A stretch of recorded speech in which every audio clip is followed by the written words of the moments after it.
Lorsque les enfants d'Israël furent rachetés par le sang, le pas suivant que Dieu leur demanda était de se séparer de l'Égypte. Mais ici, Satan vint avec toutes ses subtilités. Allez offrir des sacrifices à votre Dieu dans le pays. Exode 8, 21. Combien Pharaon était adroit et rusé. Pharaon représente Satan et l'Égypte le monde. Le titre donné à Satan est le prince du monde. Pharaon ne veut pas qu'il quitte le pays, mais qu'il sacrifie dans les limites de l'Égypte.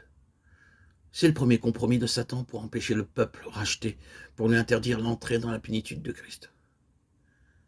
Mais Moïse répliqua fermement. Il n'est point convenable de faire ainsi, car nous offririons à l'Éternel notre Dieu des sacrifices qui sont en abomination aux Égyptiens. Et si nous offrons sous leurs yeux des sacrifices qui sont en abomination aux Égyptiens, ne nous lapideront-ils pas? Exode 8, 22. Le refus de Moïse d'accepter le compromis de Pharaon montre que Moïse comprit clairement la nécessité d'une complète séparation entre Israël et l'Égypte. 3 journées de marche contiennent une leçon bien définie pour nous. Cela parle de la mort, l'ensevelissement et la résurrection de notre Seigneur Jésus-Christ. À moins qu'un croyant ait une compréhension claire de l'identification dans la mort, l'ensevelissement et la vie ressuscitée, il ne peut pas servir Dieu. Et Pharaon ne se décourageait pas facilement, il vint avec un second compromis. Il dit à Moïse, maintenant va seulement avec les hommes et servez l'Éternel comme vous le désirez. C'était une simple modification du premier compromis. Ayant dit cela, Pharaon alors les fit sortir de sa présence. Cette épreuve concerne les affections naturelles.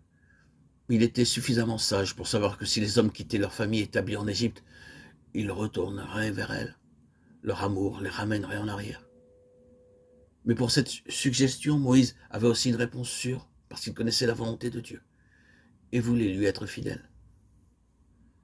Le dernier compromis proposé par Pharaon semble encore plus subtil.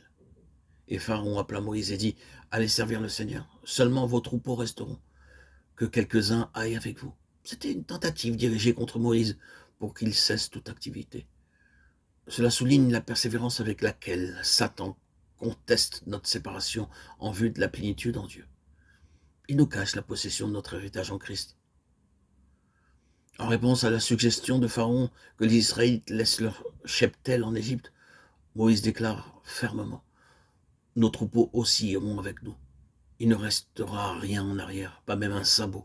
Nous devons les prendre pour servir l'Éternel notre Dieu. » Moïse prit une attitude ferme en mettant chaque chose à la disposition de Dieu. Il ne voulait rien laisser en Égypte.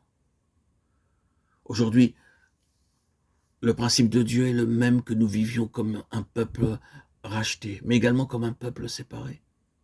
C'est seulement alors que nous pouvons connaître la plénitude qui est en Christ. Dans l'Écriture, l'Égypte représente le monde. Le mot « monde » parle du monde matériel dans lequel nous vivons. Ceux qui vivent dans ce monde, Jean 3,16, sont en inimitié avec Dieu, Jean 15, 19.